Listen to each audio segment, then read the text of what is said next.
como ela acontece? Bom, faz uma pergunta.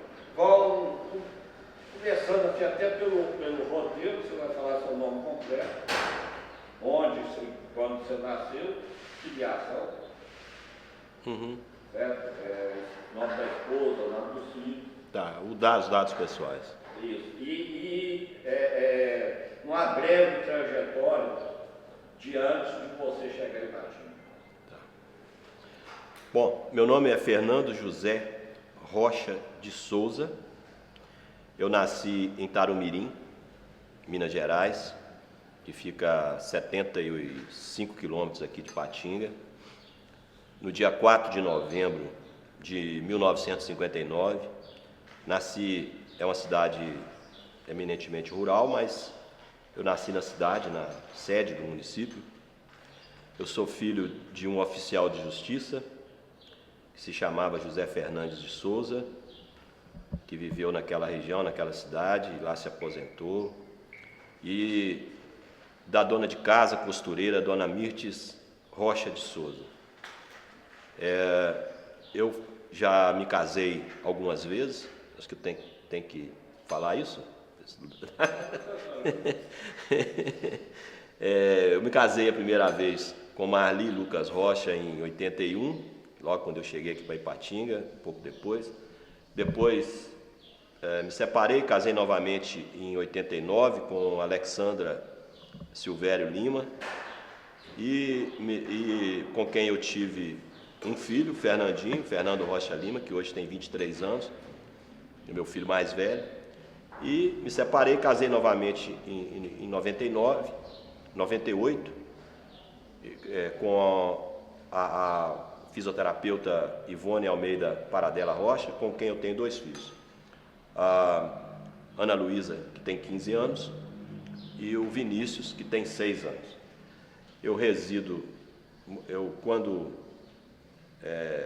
Em 1981, eu comprei uma casa aqui em Ipatinga, minha primeira casa. Conta um pouquinho da sua vida antes de chegar em Ipatinga. Tá. Você estudou? Tá. Eu estudei até o 4º ano primário, que era antigamente, né? Falava, né? 1ª a 4ª série, no grupo escolar Sinfrônio Bonfim, em Tarumirim. E, enfim, ali em Tarumirim eu iniciei a minha vida escolar. Depois eu fui para o ginasial, naquela época tinha admissão, né? Tinha que fazer para ir para a 5ª série. Na escola estadual de Tarumirim, sempre escola pública, eu estudei até a 8ª série ginasial, que era na época. Aí Tarumirim esgotou para mim em termos de estudo, e eu fui estudar em Governador Valadares, onde na época era muito assim a questão do curso técnico para já ir trabalhar. Eu sou filho de família pobre, família humilde, então eu fui para Valadares estudar, trabalhar para pagar a república que eu morava, e foi lá que a minha vida se iniciou. Eu estudei na ETIT, que é a Escola Técnica do Instituto de Tecnologia da Universidade lá Tecnológica, né? O antigo MIT, hoje é o Univale, que eles falam lá.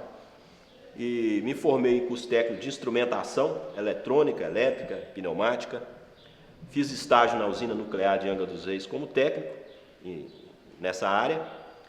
Tentei de todas as formas ingressar na Uzi Minas, na Cenibra, na CST, para todo lado, porque eu queria seguir a carreira nessa área técnica. Mas a veia jornalística falou mais alto. Em Valadares eu comecei a trabalhar no Diário do Rio Doce como repórter policial, e ali começou a minha carreira de jornalista, né?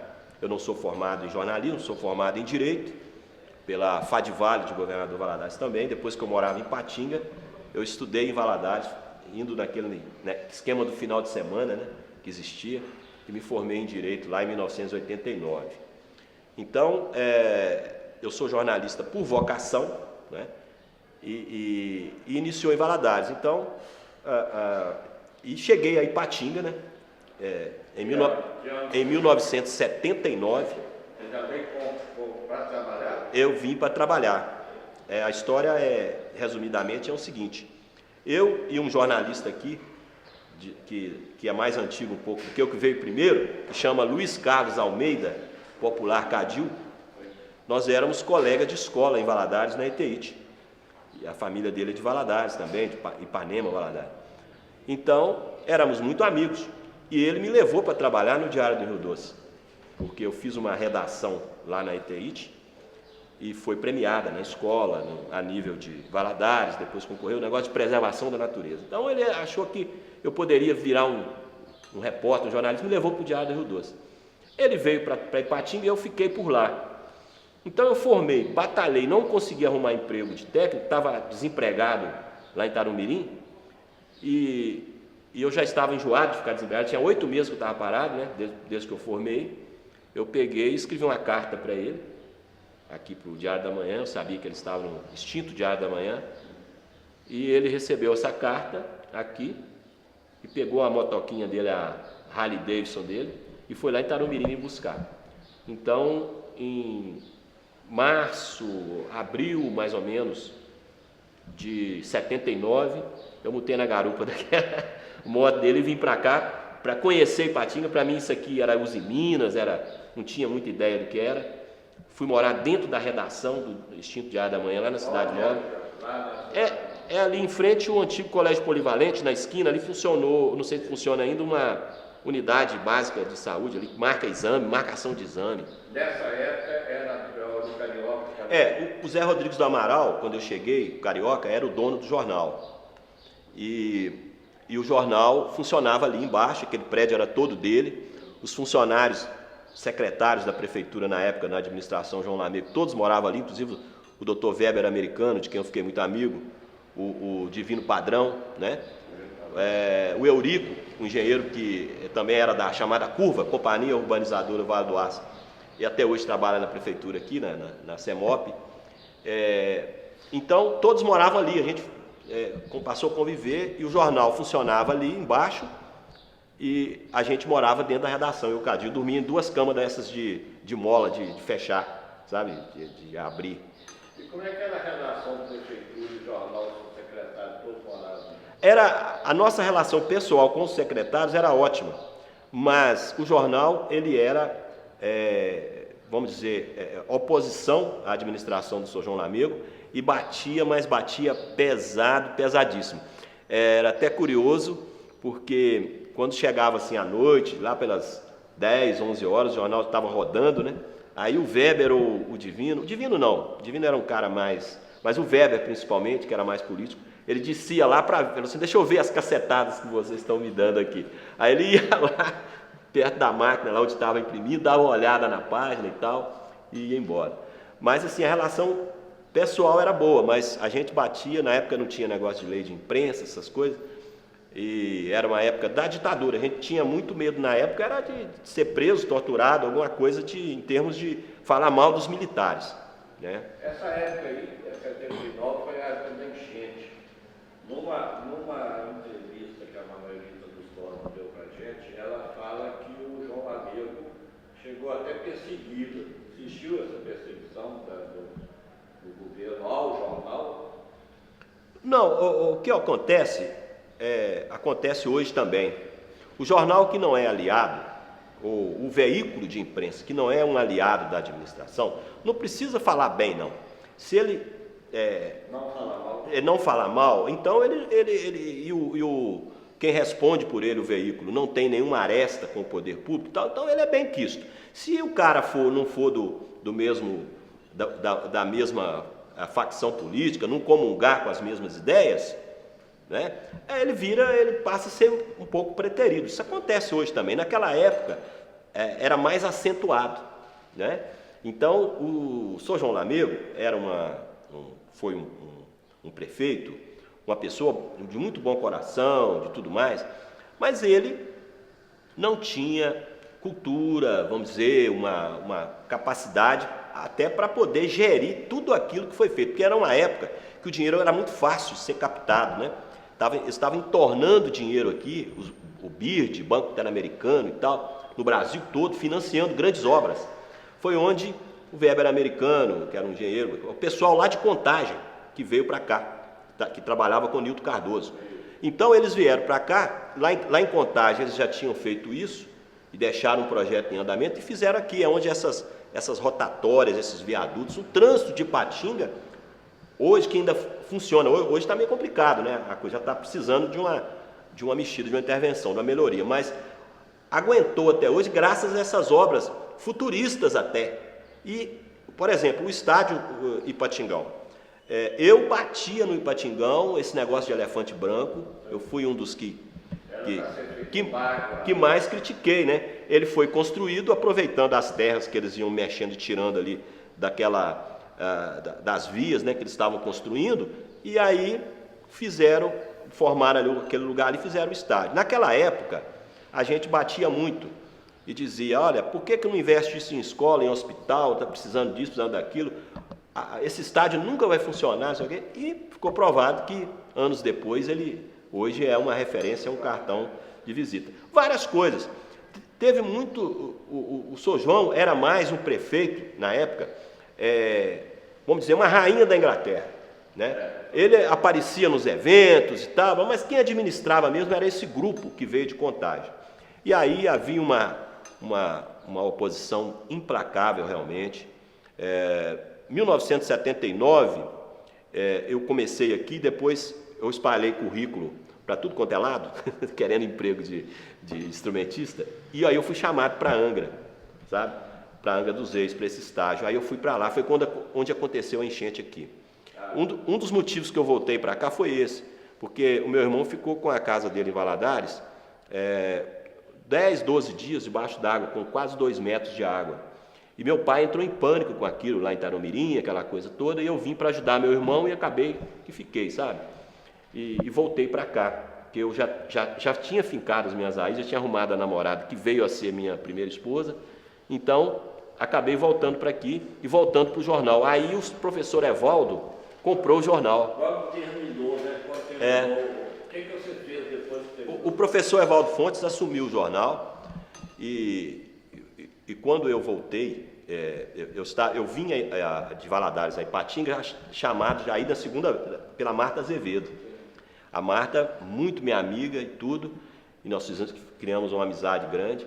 Aí a Marta pegou e falou assim, não, você vai voltar, e falou com o Evaldo, eu tenho um cara que o Evaldo estava querendo ter um editor, porque o João Sena era o editor, aí o João Sena batia, mas batia desembolado, né? E era um jornalista muito conceituado aqui, ele, o Sabará, o Cris Sabará, aquela coisa toda. Aí o João Lamego convidou o João Sena e ele aceitou para ser o assessor de imprensa dele. Na época não era o secretário de comunicação, era o assessor de imprensa. E ele foi para a prefeitura. Aí o cargo de editor do Diário da Manhã ficou vago. O Diário do Aço tinha acabado de ser fundado. O Diário do Aço estava novinho, era lá em Fabriciano, com o Marcondes Tedesco e o Parajara. O Diário do Aço era offset, já era uma tecnologia mais avançada, e o Diário da Manhã, o principal jornal daqui da cidade, mais tradicional, ainda tipográfico, né? Na base da linotipo. Ele chegou a vir para cá, para a Rua Belo Horizonte? Não, antes ele era na Rua Belo Horizonte. Depois ele foi para lá e a oficina continuou lá. Depois, a redação, por último, veio aqui para esse prédio onde é a Centro Lojas, ali, onde é a Pernambucana, e ali ele morreu. Mas o que acontece? O Evaldo precisava de um editor para o lugar do João Sena. Aí a Marta falou assim, eu tenho o cara, eu vou trazê-lo, e era eu. Aí foi me buscar. Eu cheguei, eu me lembro direitinho, o professor Evaldo e a dona Valdívia, hoje viúva dele, né? Eles me chamaram lá e conversaram e tudo, e acertei rapidamente, né?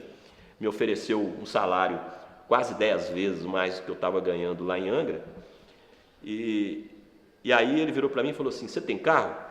Eu falei, carro? Eu ando de carona com o Cadil na moto. Ele falou, não, é editor do meu jornal, tem que ter carro. Você tem que... O Evaldo tinha essas coisas, ele era do Lions, né? Ele era presidente do Lions, pioneiro, tal, aquele negócio todo. Não, é um cara fantástico. Eu costumo dizer que foi meu segundo pai. Aí o Evaldo falou comigo assim, entra no carro aqui, vamos lá, Valdívia. Vamos levar ele para ele escolher um carro. Aí na época, essa estrada aqui para Fabriciano não era duplicada, era só aquela tirinha de asfalto perigosíssima, foi onde ele morreu, né? Ali no Morro da Alzipo. Aí nós entramos, Zé, eu sentei atrás igual um chanceler, né? Era um Ford Landau o carro dele. Na época era o carro assim de governador, né? Um Ford Landau a álcool. E ele e a dona Valdir na frente e eu lá atrás. E ele me levou lá na Divaço, no Coronel Fabriciano. Porque aqui existiam apenas, nessa época, duas agências de que vendia carro. Era a Divaço, que era da Volkswagen lá em Fabriciano, e a Guialto, né? Que também era lá em Fabriciano e que depois veio, se transferiu ali, o Leôncio comprou do Jamil o Mercadão e virou a Guialto. Então eu fui lá e o Evaldo, chegamos lá no pátio, o senhor Rui Dias, já falecido, chegou e falou assim, o que é? Ah, não, o Evaldo vai escolher um carro aí. Aí tinha Passat, né, que era o carro na época, zero, Fusca zero. O bobo aqui escolheu um Fusca 78, mas eu apaixonei pelo tal do Fusquinha, um Fusquinha vermelho, um negócio, sabe? E foi meu primeiro carro, né? O Fusca. E eu não tinha carteira, mas escrevi no carro, Diário da Manhã, reportagem na porta, e os guardas me deixavam passar nas blitz, menos um guarda que tinha aqui, um tal de Anésio, Cabo Anésio, né? Que ele não podia me ver, que ele já sabia, e apreendia o carro e levava o carro para a delegacia e chegava lá, ele só virava as costas, o William me entregava a chave para ir embora. E assim foi o início aqui em Patinga, no meu trabalho aqui. Agora, o Diário da Manhã, é bom a gente ressaltar isso aqui, ele era um jornal, ele não foi à frente porque os donos não quiseram investir. O Evaldo morreu e tinha interesse político, passou o jornal para frente e o pessoal não teve recurso ou não quis investir na modernização do jornal. Agora a equipe do Diário da Manhã nessa época era fantástica, trabalhava lá com a gente. A colunista social era a Marta Azevedo. Ainda tinha o Arci Castelo de Mendonça, que escrevia uma coluna também, ele era diretor do sindicato. Nós tínhamos o Alencar, que era o Alencar, ele era corretor e também escrevia lá uma coluna comercial. João Batista Guerra, trabalhava na redação, inclusive cheguei a morar com ele em República, né, nós moramos juntos. João Batista Guerra. Você tinha as colunas literárias, João Nery, Padre Efraim, escrevia no jornal uma coluna chamava Ah, Meus Pobres, né? Enfim, Nena de Castro, essa turma toda, sabe? A Célia Lamounier, que foi esposa do Barbosinha, do advogado, era presidente da Academia de Letras. Foi uma época fantástica. Isso, a própria Manuelita escreveu o Sabará, né? O Euclides Diogo Sabará, que foi um grande amigo, que tinha a Madame Abigail, que era um consultório sentimental, ele escrevia com esse pseudônimo. Essa história aí, o Sabará era o Madame Abigail. Ele era Madame Abigail. Depois o pai do Anderson Nazaré, o seu Nazaré, como é que chamava? Sim, o Nazaré, Zé Fonseca Nazaré, pai do Anderson, nosso gerente, que é gerente hoje da Escola de Música. Como é que era o nome dele, mulher? O Nazaré, não, ele escreveu uma coluna social, que chamava Por Aí, né? Por Aí. Tem até uma história muito interessante do Nazaré. O Nazaré era um cara, assim, uma figura formidável, né? Dócil, uma coisa sensacional. E ele tinha um negócio de escrever na coluna dele, urgente, não sei o que lá, então ele colocava urgente premente. Usava esse termo, né? E tinha um linotipista lá, o João Ferreira, muito gozador, e o Nazaré estava lá redigindo a coluna, já estava tarde, passando do horário, o negócio não saía, estava atrasando a confecção do jornal. O João Ferreira chegou na janelinha e disse: Senhor Nazaré, quantos urgente premente para me já ir adiantando? Nazaré não gostou. Mas, então tinha o Ormínio Amaral, que era o gerente do jornal, o João Sena, né, que foi editor, trabalhou muito com a gente lá, depois saiu, o Cadil, né, Luiz Carlos Cadil, que foi, o Omar Gomide foi diretor lá da área comercial também uma época, e hoje ele é da tia Lúcia aqui, da escola. Como é que aconteceu essa passagem aí do jornalista para depois comentarista esportivo, rádio? Ah, sim. Essa coisa foi um negócio assim, só Deus mesmo para explicar, sabe? É uma evolução, uma coisa que surgiu naturalmente. Eu não confesso para vocês que eu não tinha nenhuma intenção de ser radialista, de desejo, aquela coisa, nada disso, sabe? O que aconteceu foi que em 1981, né, início de 81, o jornal trocou de mãos, passou para o Sr. Silvio Guimarães Pinto Coelho, vendido pelo professor Evaldo, e o Sr. Silvio entrou, colocou a família dele toda dentro do jornal para administrar, e logo eu bati de frente com um genro dele, que entrou lá, botando uma banca aqui e ali, e aí eu pedi demissão, saí. Fui trabalhar na CISA Imobiliária com o Sr. Davi Pinto Coelho, uma pessoa maravilhosa. O professor Evaldo, que tinha muitos imóveis lá administrados lá, foi que arranjou para mim lá na CISA e eu fui trabalhar na CISA. Fiquei um tempo na CISA, uns 4, 5 meses, saí, porque não era meu negócio trabalhar em escritório, aqueles troços todos.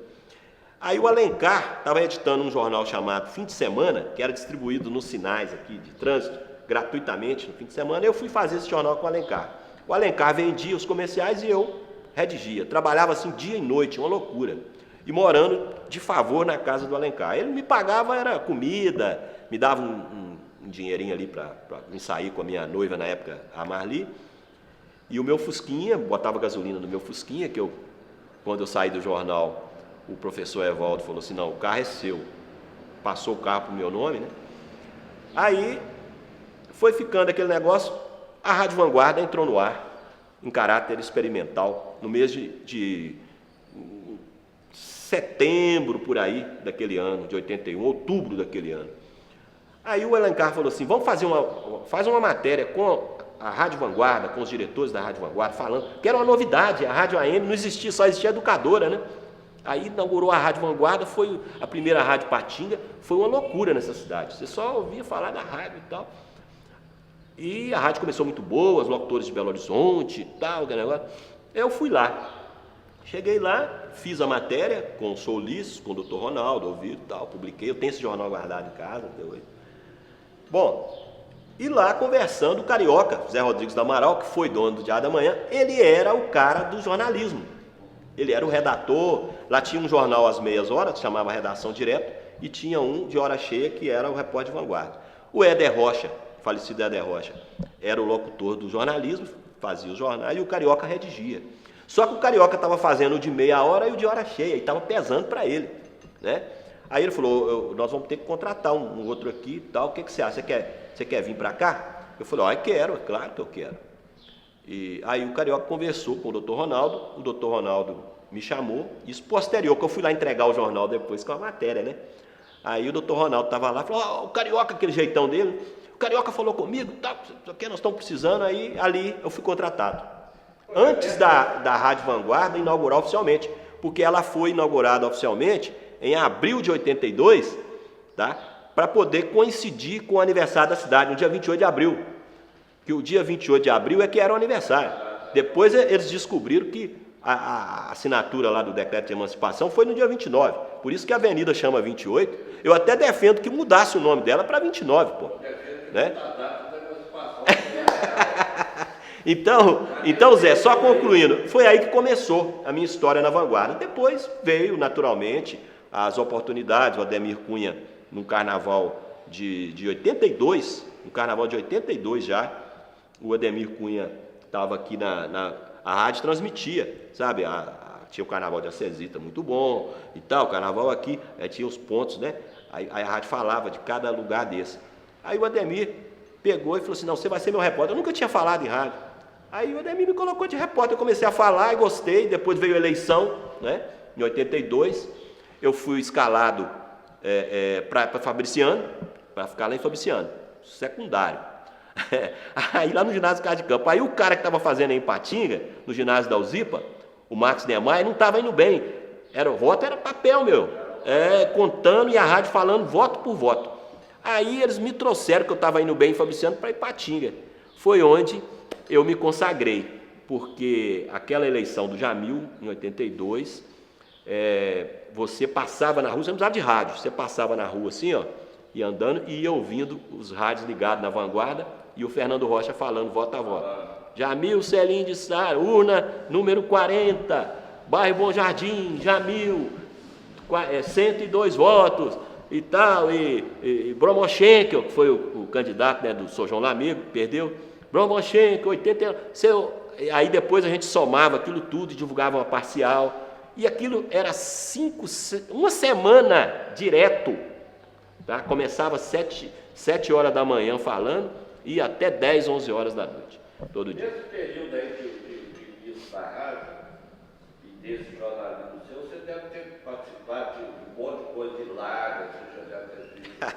Uma coisa que eu queria que você contasse foi a interferência argentina na Rádio Vanguarda. Isso é muito interessante. Em 1983, 84, no governo do Jamil, já existia antes o kart, mas eles corriam ali, era um negócio assim meio que, naquele mesmo lugar ali, mas era uma pistazinha de caminhada que existia no meio ali e tal. Aí o Jamil despertou para aquilo e aí começou as corridas nessa pista, que tinha 560 metros. E o negócio começou, eu vi que tinha movimento. O Rubem Solé, que é um argentino que trabalhava na Uzi Minas, acho que já aposentou, juntamente com o Zé Eduardo Sampaio, que era dono de uma oficina mecânica ali de autopeças no Iguaçu, Moisés Carleche, sócio dele, Geraldo Henrique, né? E outros mais, eles começaram a correr ali e tal, e viram. Aí me procuraram, o Rubem Solé procurou e falou: São Fernando, a rádio podia dar um apoio e tal. Eu achei aquele negócio interessante, e no domingo de manhã, fui para lá, eu, Carioca, falei: Carioca, você conhece kart, Carioca? Kart, o que é isso? Aí expliquei para ele mais ou menos, ele foi para lá, e ele foi ser o meu comentarista. E o Luiz Omar Magalhães, estava na rádio chegando, foi ser o repórter. Então nós começamos ali a transmitir as corridas de kart. Como a Rádio Vanguarda, naquela época, hoje ainda tem uma força muito grande, mas naquele início aqui, tudo que a Rádio Vanguarda falava, virava um fenômeno. E aí o kart virou o fenômeno que virou. Passou a ter 20, 30 mil pessoas ali no domingo de manhã. O Jamil percebeu, o pessoal do Jamil, aí construíram o kartódromo. Eu participei, inclusive, da diretoria, na época, do kartódromo. Foi o Bruno Junqueira, que veio de Belo Horizonte, projetou o kartódromo. Então, no dia que ele foi lá ver, eu estava junto com o Zé Eduardo, com o Rubem Solé. Aí nós criamos na rádio um programa chamado, onde você me perguntou, Boletim do Kart. E esse programa, ele era 10 para 6, ele era 10 minutos todo dia, para dar as notícias do kart. 10 para 6, antes da Ave Maria. Depois entrava o padre era o padre Efraim, que rezava a Ave Maria lá, ficou gravado. E 6h05 entrava o Éder Rocha com o Vanguarda segundo tempo, e até 18h45 aí entrava a Assembleia de Deus. Bom, aí 10 para 6 entrava aquele negócio, Boletim do Kart, e tal, uma gravação lá. Aí eu falava: bom, vamos dar as notícias do kart. Só que todo dia, faltava. Às vezes tinha uma corrida, daí um mês que ia ter outro. Aí o Rubem Solé, para não deixar faltar, ele ia lá com informações e tal. O kart tinha uma escolinha de pilotagem muito atuante, levava um piloto. Rapaz, Falando portunhol. Aí ele falava tudo enrolado, tudo. Era difícil. Você, para entender o que ele falava, tinha que prestar muita atenção. Aí uma dona escreveu uma carta lá para a rádio, lá do Bom Jardim. Disse: olha, eu sou fã da Rádio Vanguarda, escuto todos os programas, o Wilson Camargo, desde manhã cedo, 5 horas da manhã, já estou ouvindo e tal. Agora, eu gostaria que vocês melhorassem a recepção, porque quando chega 10 para 6, entra uma rádio da Argentina, um cara falando aqui que não tem... é 10 minutinhos só. Depois, quando o padre Efraim começa a rezar, eu escuto, mas não entendo nada. Aí foi uma graça, foi muito interessante a história. Assim como tinha também lá no Morro da Vanguarda, porque onde é a Torre da Vanguarda, ficou sendo, hoje você não fala Esperança, não sei o que lá, não, é Morro da Vanguarda, por causa da torre. E lá teve uma época também que um cidadão ligou lá para a rádio, nervoso tal, e ele queria ir na delegacia prestar queixa, porque ele morava próximo ao transmissor, e esses equipamentos antigos de som, disco, vinil, né, aquele negócio, e na casa dele, o telefone ele tirava do gancho, saía o som da Vanguarda, o som dele ele tirava da tomada, continuava falando a Rádio Vanguarda, tudo, só dava Vanguarda. Aí precisou do técnico lá explicar para ele que aquilo era uma indução magnética, que virava antena, assim, assado. Aí fizeram um jeito lá que eu acho que deve ter resolvido o problema. Bom, depois você teve a última passagem aí você virou governo. Primeira passagem foi como governador lá de Matingão, no governo do Chile, e atualmente secretário. Como é que foi essa saída do rádio e virar? Quer dizer, você não saiu, você continuou. Eu nunca deixei. Primeiro vai na imprensa escrita. Mas como é que foi essa? Antes você tinha a oportunidade e vivia com a turma que batia no governo. De repente você vira governo e tinha que desfazer aquela turma que batia. Como é que você sentiu esse processo? Ô Zé, é o seguinte, quando eu cheguei para aqui no governo lá mesmo, eu fui oposição, bati mesmo. Isso aí, lá no céu, sou João, me perdoa, fiz muitas injustiças, cometi muitas coisas de jovem, né, despreparado, né? O jovem, ele faz coisas que... Mas eu não me arrependo do que eu fiz não, sabe? Eu sei que eu fiz aquilo cumprindo uma missão, talvez, que eu tinha na minha vida. Quando o Jamil entrou, eu também não participei. Por quê? O doutor Ronaldo é uma pessoa que marcou a minha vida, sabe? Todos os aspectos.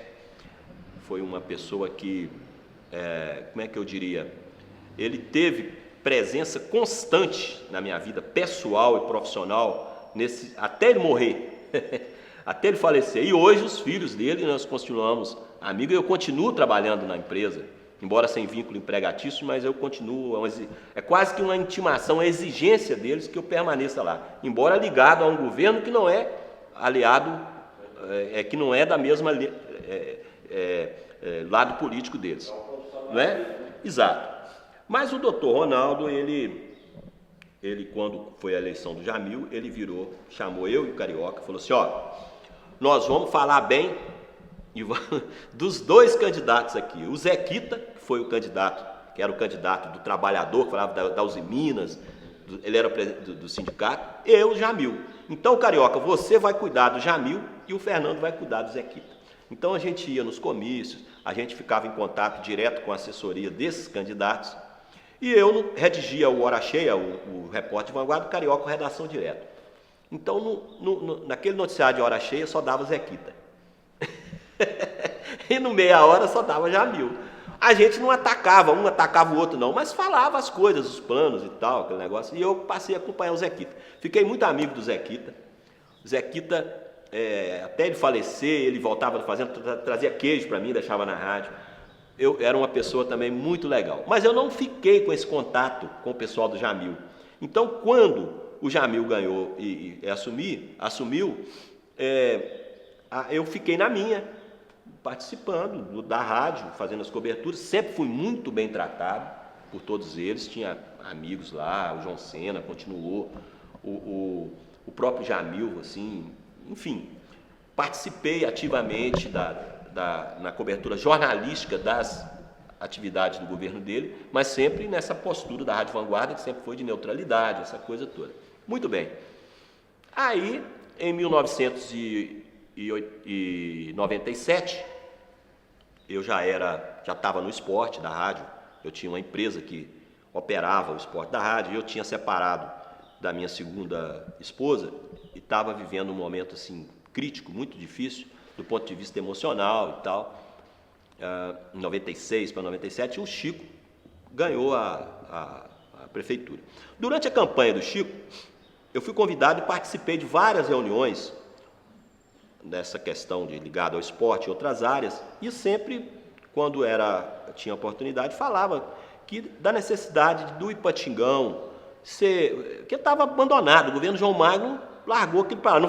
Não é igual ao restaurante popular, que houve depredação e tudo, mas chegou a ter cavalo pastando lá dentro do estádio. Essa é a verdade. Né? Morando lá dentro, quando dava aquela chuva, dava desabrigado, levava para lá. Então, ficou aquela coisa.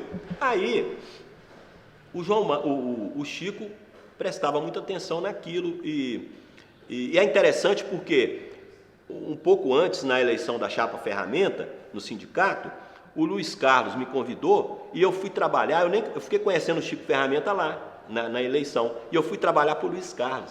Então eu ajudei a fazer muito boletim contra o Chico, contra a chapa Ferramenta.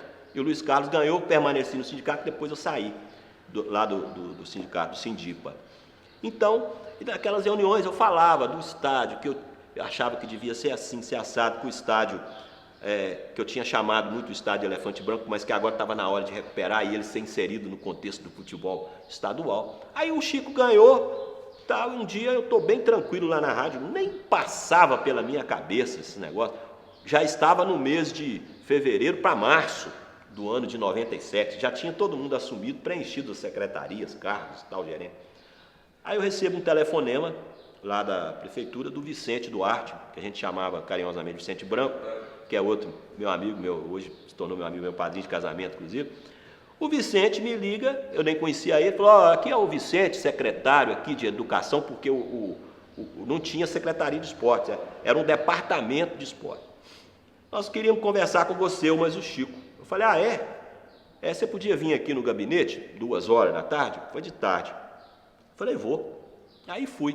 Quando eu saí do elevador, eu sinceramente, pelos meus filhos, eu não passava, não tive maldade nenhuma, assim, de pensar que eu seria convidado para alguma coisa. Eu falei, aí eu saí do elevador, dei de cara com o Edmilson Araújo, o Tabaquim, que hoje é assessor de comunicação da Câmara. Aí o Tabaquim falou assim, você vai assumir o Ipatingão, né? Aí a minha ficha caiu. Eu falei, estão me chamando aqui, é para isso? Você vai ser recebido lá agora e tal. Aí eu cheguei ali no gabinete, aí rapidinho me levaram para lá, cheguei, estava o Chico, o Vicente e o Carlinhos, o Carlos Magno, que era o diretor, que era o do 7 de outubro, gerente do 7 de outubro. O Eli Amâncio que era o diretor do departamento, mas o Eli não estava lá não. O Carlinhos, porque eu já conhecia, era meu amigo e tal. Aí o Chico pegou e muito, contando as piadas, aquele negócio, virou e falou assim para mim, nós chamamos aqui, porque a gente quer que você assuma o Ipatingão. A gente está com um plano de revitalizar, reconstruir o Parque Ipanema, que era uma coisa assim, para lá, né? Burle Marx tinha feito um projeto paisagem de Araque aí, que esse negócio de Burle Marx, isso aí é o maior conto de fada, você está entendendo? Isso é a maior piada, isso aí é história da carochinha. Ele veio e fez um negócio aí, plantaram algumas árvores aí, disseram que era projeto, coisa nenhuma. Quando ele voltou depois, ele ficou sabendo, ele olhou e fez um negócio para consertar, para fazer, aí não teve dinheiro para fazer. Essa é a verdade, sabe? Bom, aí o Chico falou assim, nós vamos pôr o 7 de outubro para funcionar mesmo, e o Parque Ipanema, nós vamos fazer o Parque Ipanema, e o Ipatingão está no contexto, nós queremos que você lá nos debates, lá nos negócios, você metia o pau, lá na rádio, você mete o pau no Ipatingão, agora eu quero ver, agora eu sei. Aí eu falei assim, rapaz, que desafio. Sabe o que eu falei com ele? Eu falei assim, eu aceito. Aí ele falou comigo assim, mas já fique sabendo que o salário não é grandes coisas não. Aí eu falei assim, o negócio é o seguinte, eu aceito, mas com 2 condições. Eu não vou desligar da rádio total, eu vou desligar um pouco, mas eu vou continuar, porque esse salário seu aqui, senão eu vou morrer.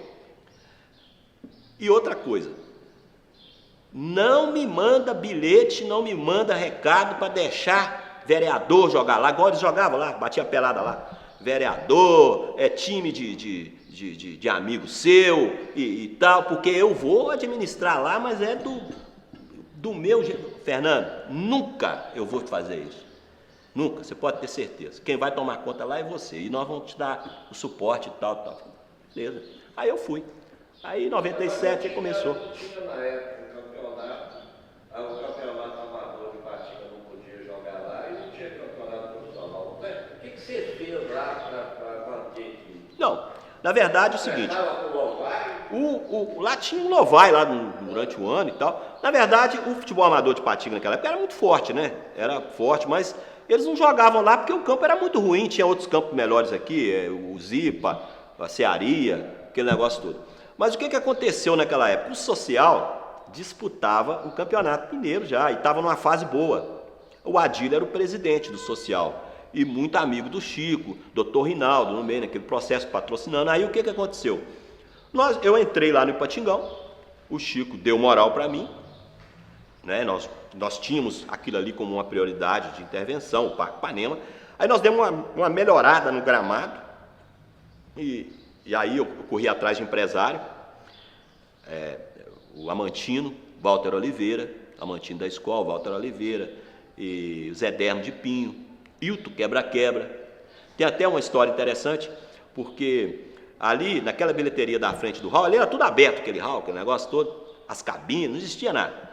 Era tudo assim, por fazer. Aí morava um monte de mendigo ali naquelas bilheterias. Eu falei, a primeira coisa, eu vou tirar esses mendigos daqui, pô, né? Tem que ter. Aí fui e atrás do Amantino, do Zé Dermo, aí o Amantino mandou o serralheiro lá, aí fechou as portas, tudo, mandei limpar.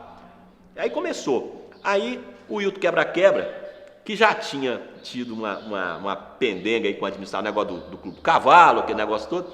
O Hilton, muito inteligente, meu amigo, falou assim, ó, eu construo aquele hall ali do estádio todo e faço o hall ali, vocês vão me dar só a concessão para eu vou fazer um restaurante ali em cima daqueles vestiários panorâmicos, o Parque Ipanema, dá uma concessão aí de uns 20 anos, tá bom. Aí o Hilton levou uma arquiteta lá e a arquiteta fez um projeto maravilhoso, rapaz, pro hall do estádio, aquele negócio todo. E eu, na maior inocência, fui levar pro Chico, né? Falei, ô Chico, olha aqui, olha que tal, não sei o quê. O Chico coçou a cabeça, Fernando, não é assim que as coisas funcionam no serviço público. Eu tô te observando, eu estou vendo você. Você já fechou bilheteria, você já pintou lá os vestiários, fez não sei o quê e tal. Eu falei, eu vou atrás dos empresários, são meus amigos, eles fazem a doação aqui, a tinta, não é assim, tem que fazer a CI. Tem que fazer a requisição. Você gosta muito disso, né, Zé? Não é assim, tem prazo, tem que ter orçamento, tem que ser. Aí é que eu fui entender, comecei a entender como que funciona o serviço público, sabe? Mas, na época, a boa vontade era muito grande, a equipe muito boa, as coisas funcionaram. Logo o social se interessou em jogar lá, transferiu 2 jogos lá para o Ipatingão. E nesse negócio de pegar ajuda de empresário, tem um episódio que eu quase caí. Eu não fui demitido da gerência do Ipatingão porque o Chico Ferramenta segurou a minha onda, porque o pessoal da Uzi Minas e alguns secretários que tinham lá puxa-saco queriam e pediram a minha cabeça, alguns vereadores também. O que aconteceu? Nesse negócio do social jogar lá, faltava tudo. Aí eu precisava de uma maca, não tinha. Eu precisava disso, não tinha. Aí eu fui lá na Uzi Saúde, que era patrocinador do social, para pedir que eles, com troca de algumas placas, ajudassem aqui, botar umas cadeiras lá para dentro do vestiário, pouca coisa. Aí eles nem me receberam. Tomei um chá de cadeira, o cara... Falei, o Wilde Aguiar, doutor Wilde Aguiar, era presidente da Unimed aqui. E meu amigo, trabalhou, eu levei ele para a Rádio Vanguarda, foi ser meu repórter e tal. Graças a Deus, de Monas, eu fui lá no Wilde e falei, ô Wilde, eu estou precisando disso. Aí ele falou assim, tudo bem, eu te arrumo. Domingo vai jogar o Cruzeiro com o Social, um jogo lá no Ipatingão, eu arrumo tudo que eu sei, tudo. Só que tem um negócio, vou trazer o helicóptero da Unimed e ele vai descer no centro do campo com as meninas, vai sair umas meninas bonitas lá de dentro, sabe? E tal, com a faixa, no intervalo do jogo, e rodar. E durante, assim, o jogo, antes do jogo começar, vou fazer uns voos rasantes e jogar uns panfletos lá. Beleza, bacana. Da Unimed. E a Uzi Saúde, patrocinadora de tudo isso, tinha um carrinho maca, aquele negócio e tal. Ô Zé, nesse dia, porque teve um jogo antes do Atlético, choveu, o negócio não ficou legal. Aí esse jogo, rapaz, estava um sol, uma coisa maravilhosa, um domingo, 20 mil pessoas no estádio. E a Uzi Minas, doutor Rinaldo tinha aquele monte de puxa-saco que ficava ali em volta, aquele negócio todo. Aí eu destinava lá um camarote daquele de embaixo ali, e eles traziam a estrutura toda, isopor, com tipo um buffet atendendo, e os litrão de uísque assim, tal, ali, para servir o doutor Rinaldo. Rapaz, o jogo estava para começar, Aí o helicóptero da Unimed começou a voar, jogar papel, o pessoal já começou a ficar meio cabreiro, você está entendendo? O que é que está acontecendo aqui? Uso saúde e tal. E o Chico do lado do Dr. Rinaldo.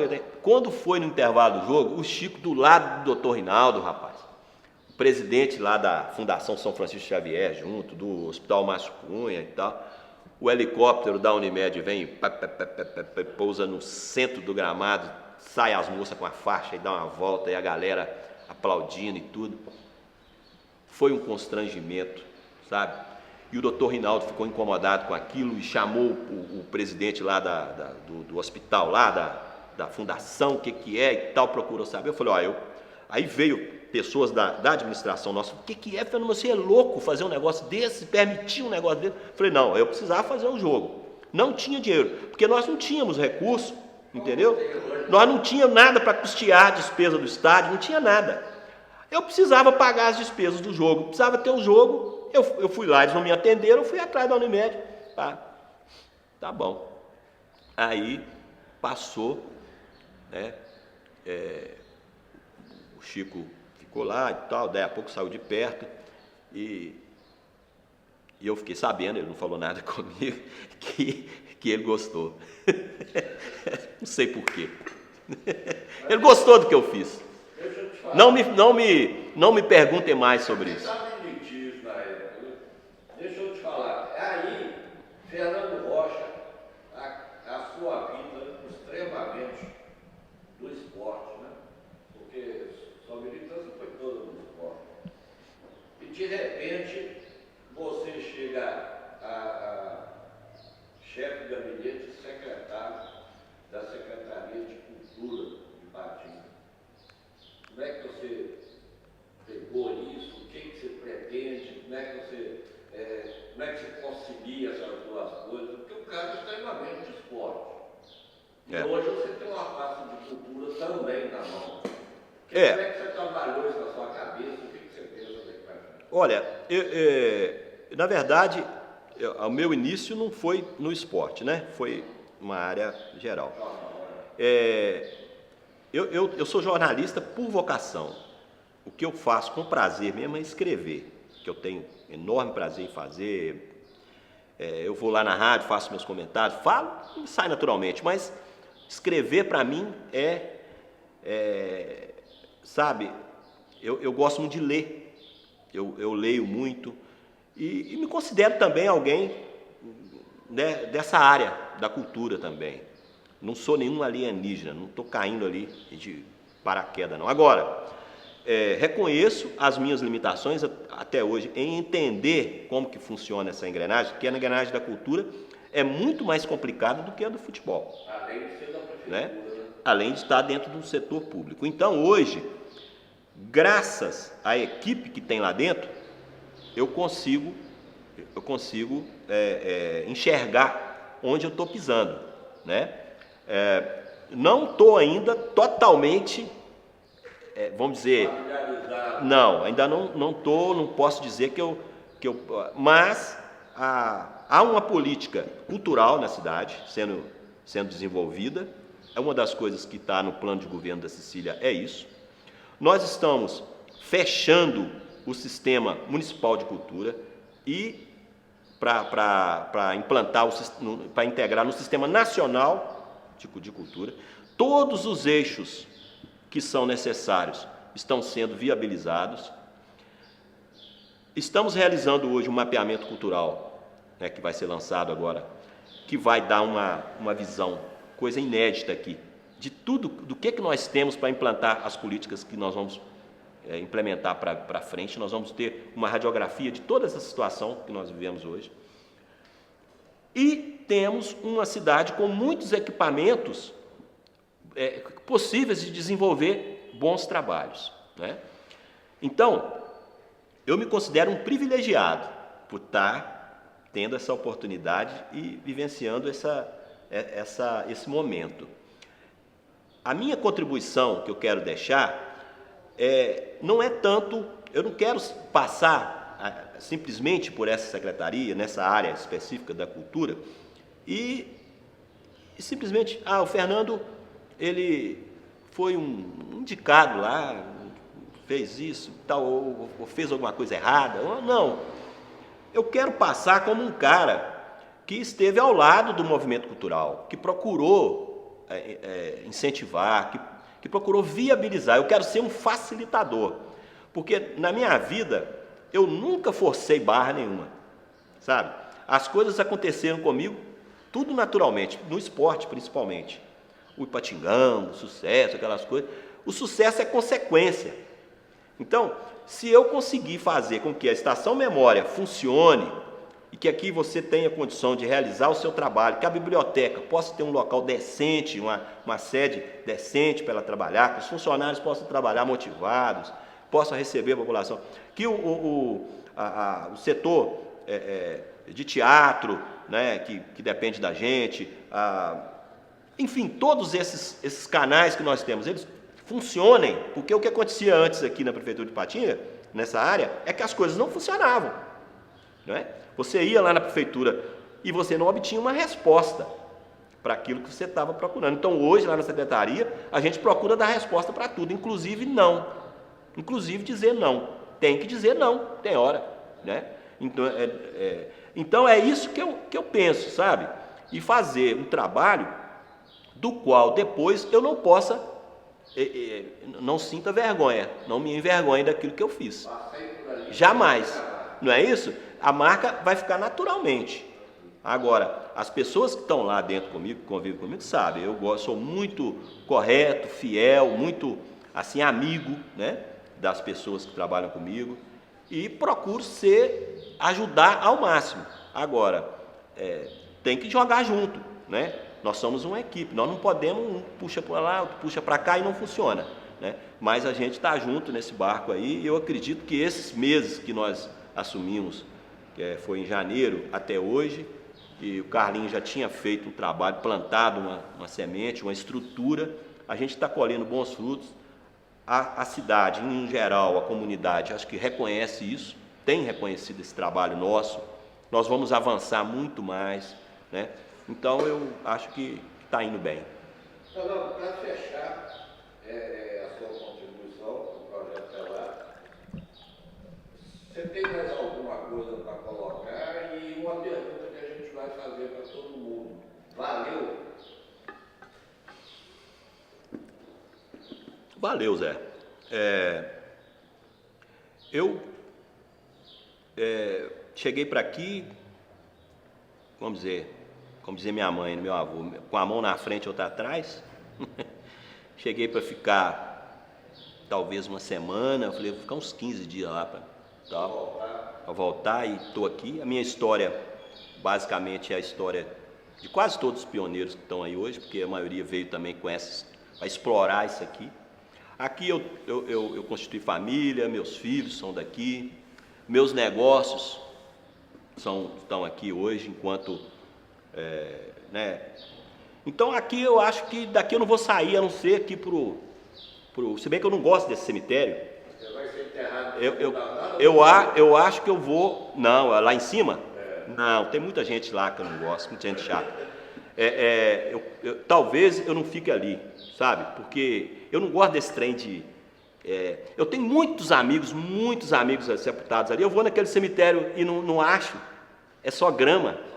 Então, o cemitério tem que ter aquela catacumba por cima, com um negócio assim. Então, no dia que me levarem, não sei se vai estar daquele jeito ainda, mas o meu meio vai ser aqui. Na hora que eu aposentar, está faltando pouco tempo, né?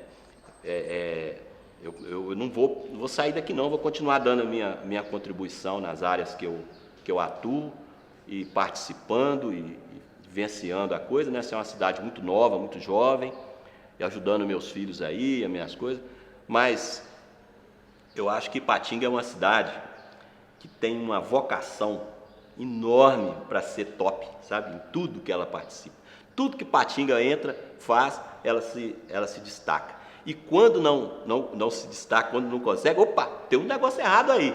Então, aconteceu alguma coisa, porque é sempre voltada para o sucesso, né? Então, eu acho que não tem volta mais não. Tarumirim, a minha terra natal, sabe? Eu até tenho parentes lá ainda e eu relaciono muito com eles através do Facebook, né? Que é uma ferramenta fantástica, né? Que eu gosto muito de, exatamente para ver esse pessoal. O Tarumirim não é como o Drummond falou de Itabira para mim, para o mundo, né? Que falou que é um retrato na parede. O Tarumirim, a minha cidade natal, ela está guardada no meu coração para sempre, a minha infância e tudo mais. Agora, Ipatinga, ela é o presente, ela é o futuro, né? Ela é tudo. Então, aqui é o lugar onde eu vou terminar a minha passagem por esse mundo, se Deus quiser. Falou, doutor.